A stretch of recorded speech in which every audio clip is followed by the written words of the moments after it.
mendengar pesan firman-Mu. Roh Kudus meteraikan dan beracara supaya kami dapat mengerti dan dapat memahami kebenaran firman-Mu yang melahirkan buah-buah kerohanian yang kuat. Terima kasih Tuhan, dalam nama Yesus kami siap merenungkan firman-Mu. Haleluya, dalam pengurapan yang sama Tuhan, kami siap dituntun oleh Tuhan. Dalam nama Yesus, haleluya, amin. Puji Tuhan, salam Bapak Ibu. Pagi ini kita akan merenungkan 5 ayat dari apa yang ditulis oleh Matius pasal yang ke-21. Ayat 18 sampai ayat yang ke-22 berbunyi, pada pagi-pagi hari dalam perjalanannya kembali ke kota, Yesus merasa lapar. Dekat jalan ia melihat pohon ara lalu pergi ke situ, tetapi ia tidak mendapat apa-apa pada pohon itu selain daun-daunnya saja. Katanya kepada pohon itu, engkau tidak akan berbuah lagi selama-lamanya, dan seketika itu juga keringlah pohon ara itu. Melihat kejadian itu tercenganglah murid-muridnya lalu berkata, bagaimana mungkin pohon ara itu sekonyong-konyong menjadi kering? Yesus menjawab mereka, aku berkata kepadamu, sesungguhnya jika kamu percaya dan tidak bimbang, kamu bukan saja akan dapat berbuat apa yang kuperbuat dengan pohon ara itu, tetapi juga jikalau kamu berkata kepada gunung ini, beranjaklah dan tercampaklah ke dalam laut, hal itu akan terjadi.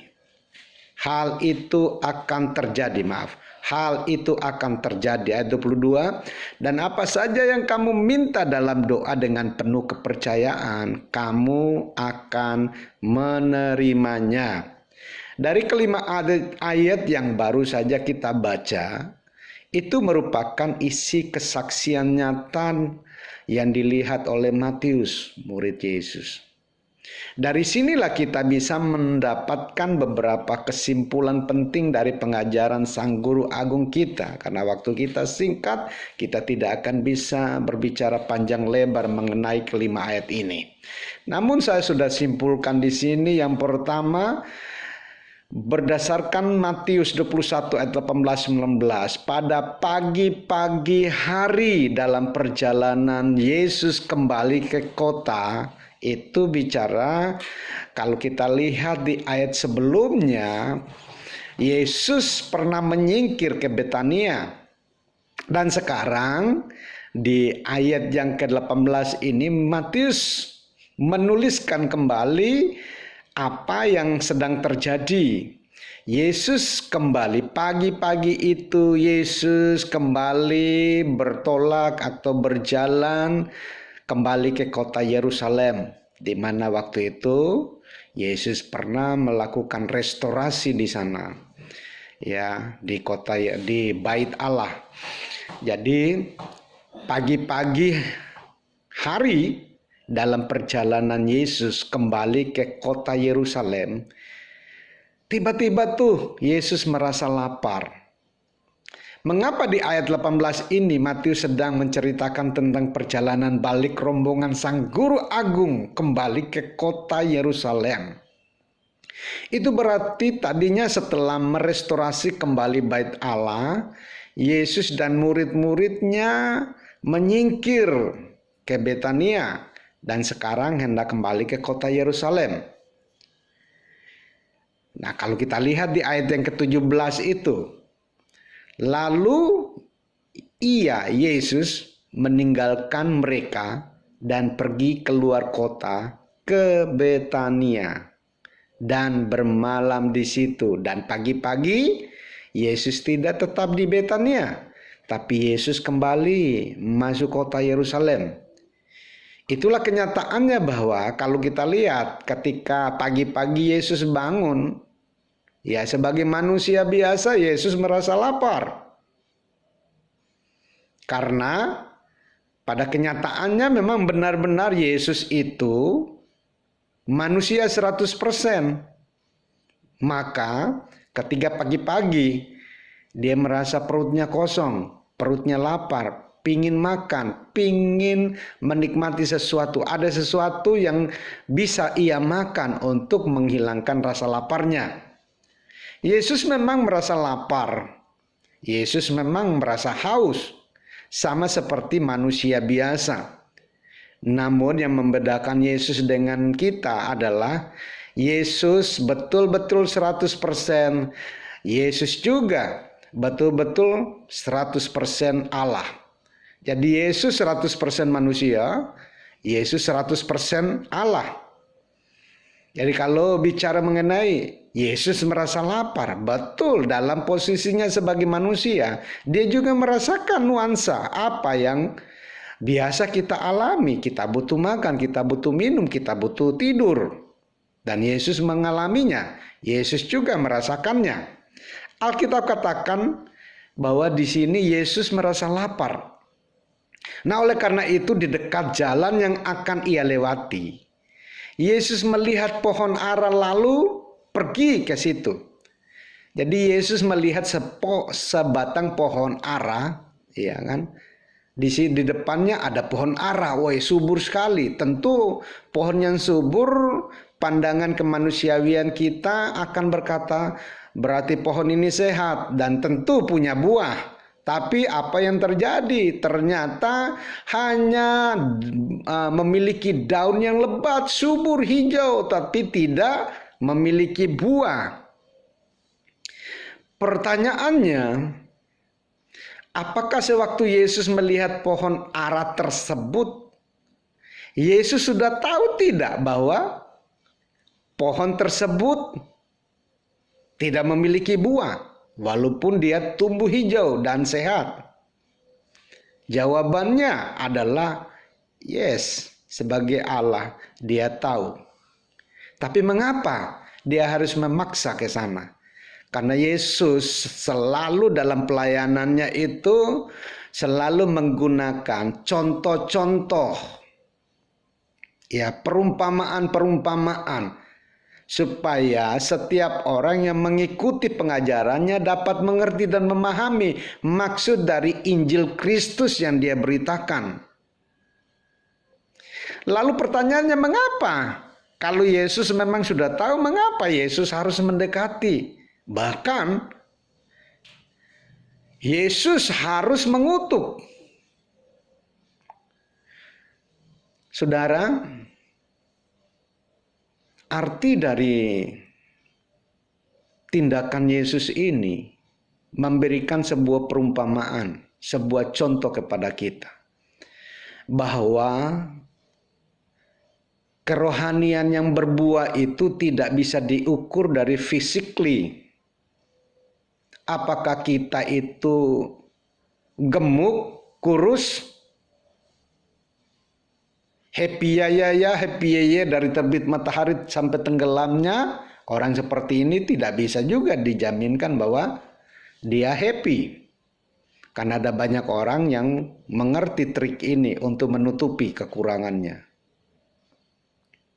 Apakah dengan menunjukkan kita diberkati, finansialnya diberkati, kerohanian kita itu sudah dewasa, sudah kuat, dan bisa menghasilkan buah-buah pertobatan di sana? Belum tentu juga.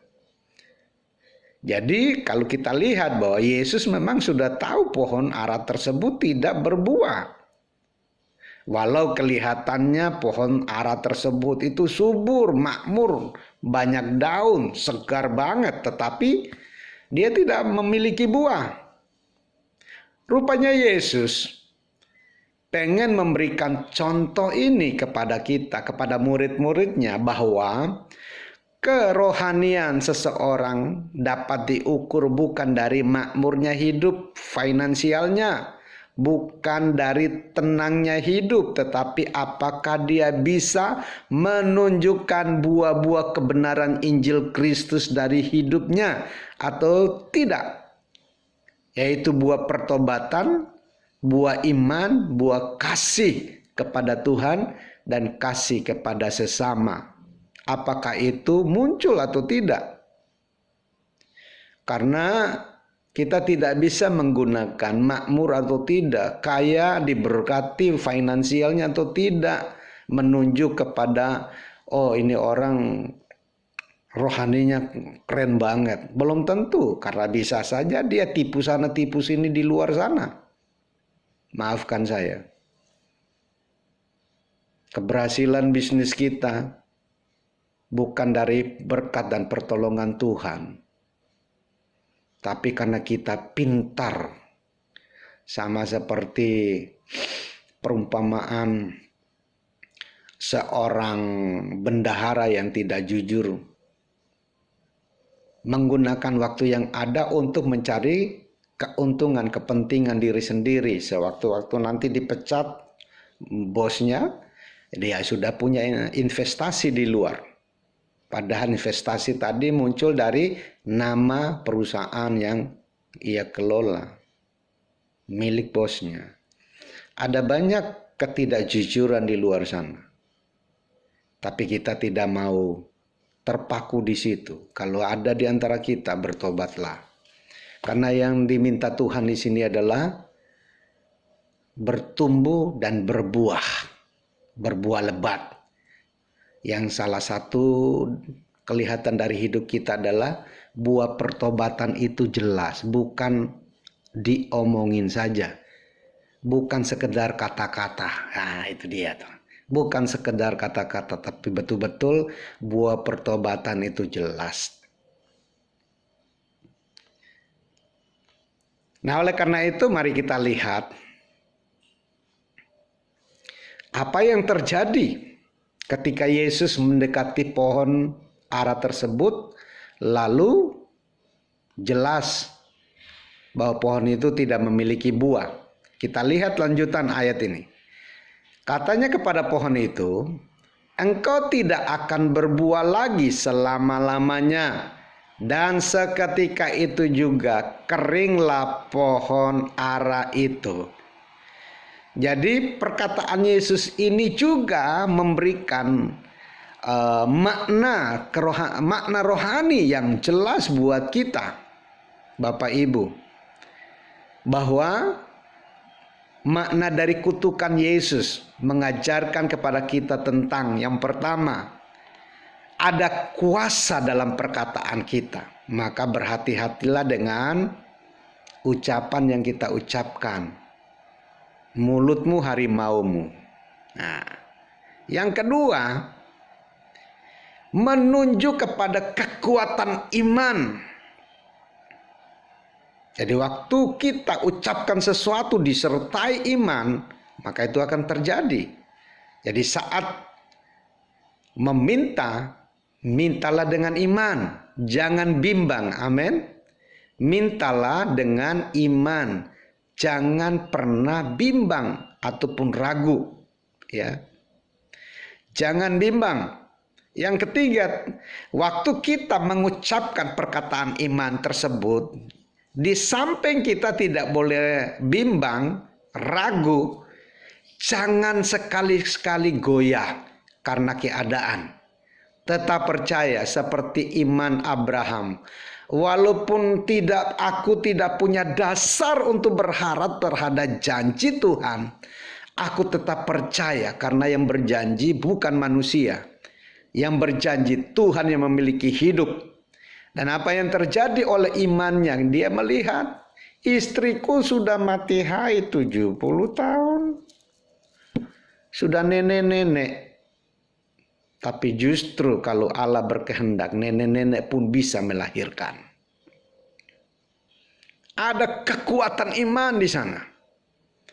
Dan waktu diucapkan tidak ada keraguan dalam ucapannya. Tidak menunjukkan adanya keraguan-raguan atau kekhawatiran. Dia tidak pernah goyah terhadap apa yang ia imani. Dan yang keempat adalah percayalah apa saja yang kita ucapkan di dalam doa-doa kita, kita sudah menerima. Amin. Percayalah. Ya, karena musuh utama tadi itu Apa yang setelah doa kenceng banget. Wah, luar biasa. Tapi begitu amin doa, kembali ke realita.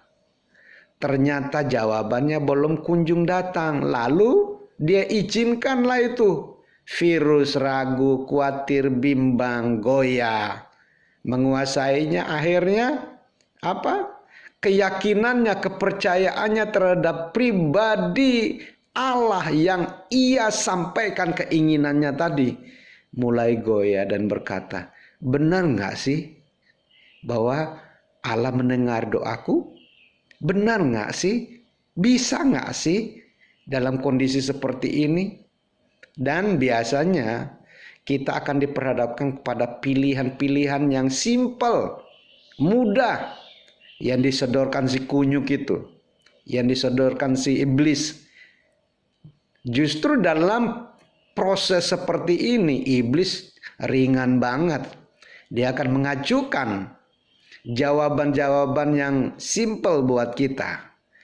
Ingat, kalau kita sedang berada dalam posisi ini, jangan terburu-buru karena kondisi.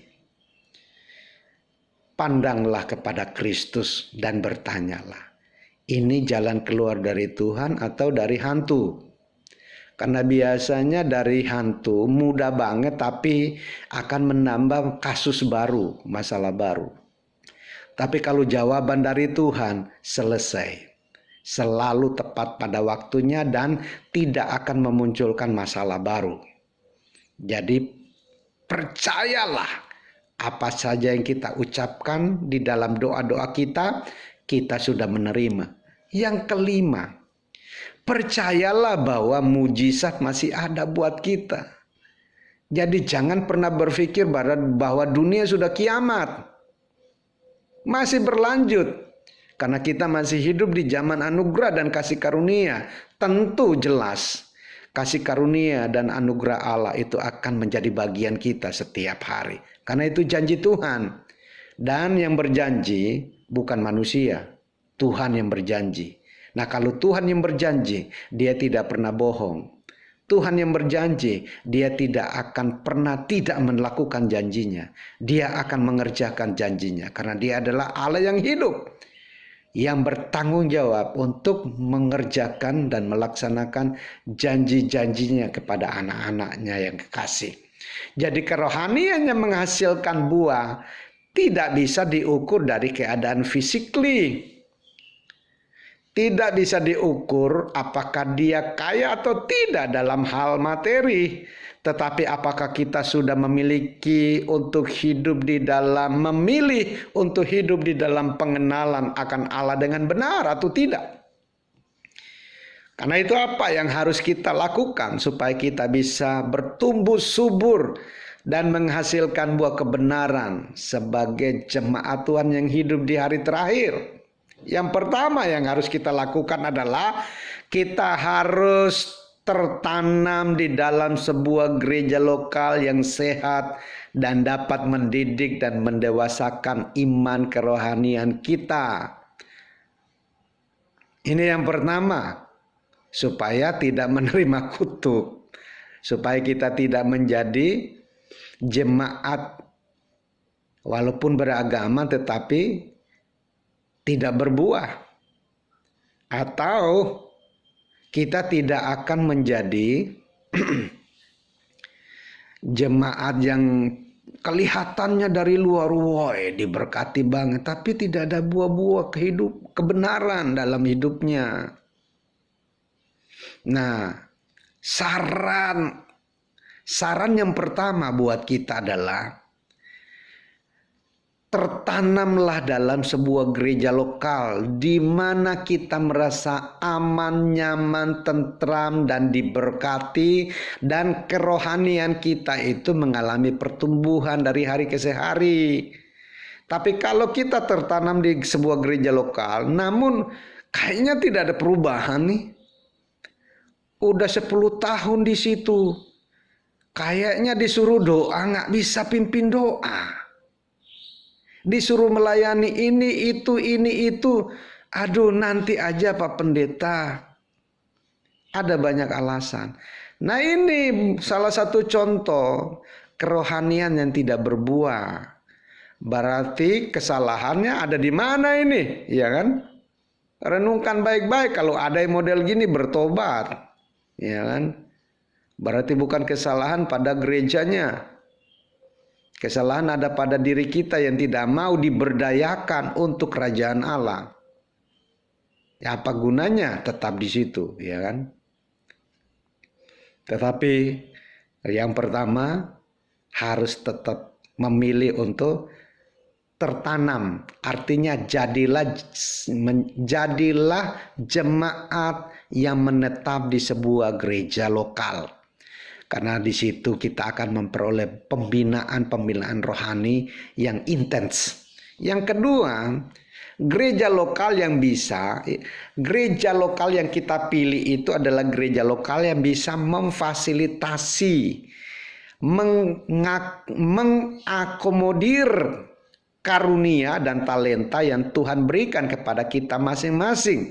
Sehingga kita tidak lagi menjadi jemaat yang bantet, jemaat yang menganggur.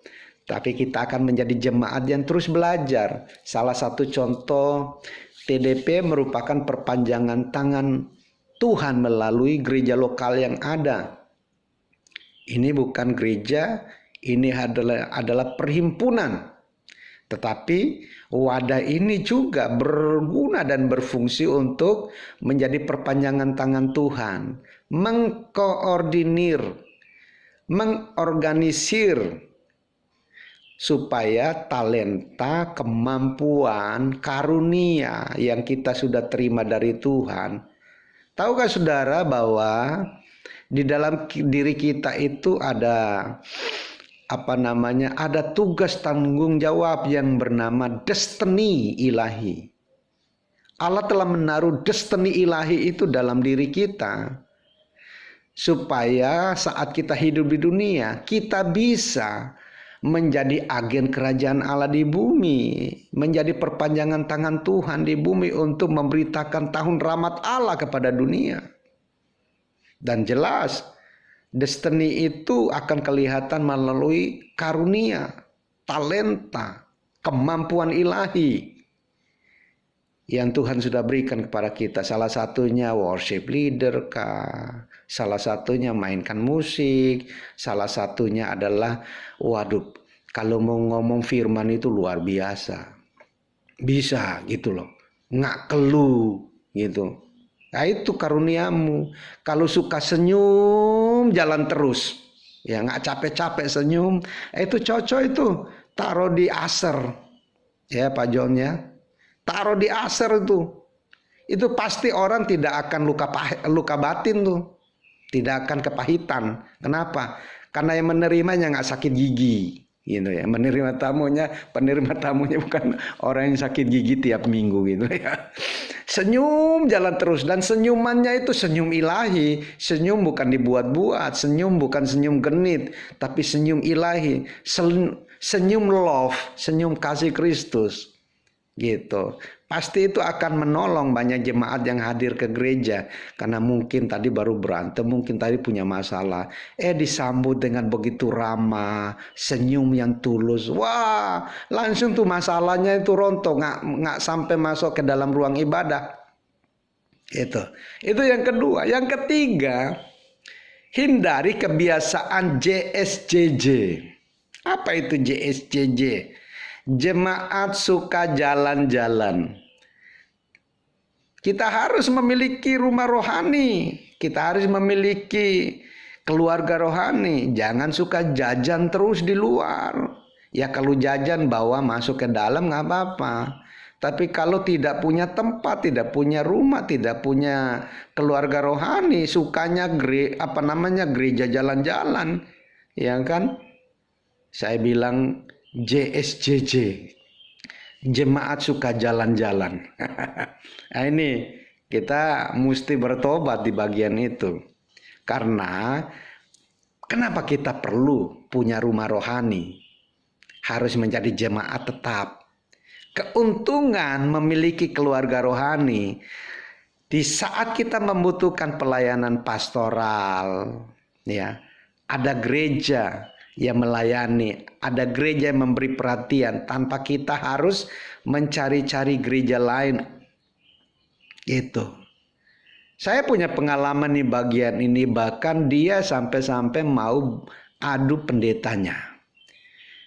Dia mengundang kami, saya sudah menggunakan waktu yang begitu singkat karena padat sekali pelayanan, jadi sempatkan anaknya meninggal di Warawakutuk, di Selapajang sana. Ternyata dia adalah jemaat dari sebuah gereja lokal.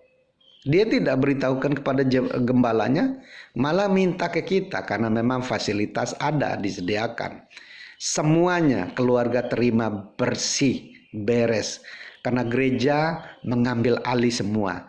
Mulai dari peti, pelumasan jenazah, bawa jenazah, kubur, kelar.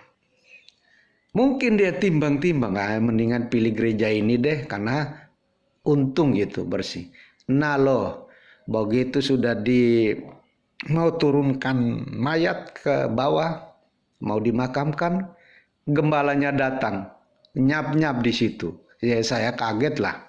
Saya berkata, "Oh, izin Pak, maaf, perkenalkan diri dulu, kan kita sopan no." Akhirnya dia bla bla bla. Oh, ini kalau yang begitu mah urusan Bapak dengan keluarga.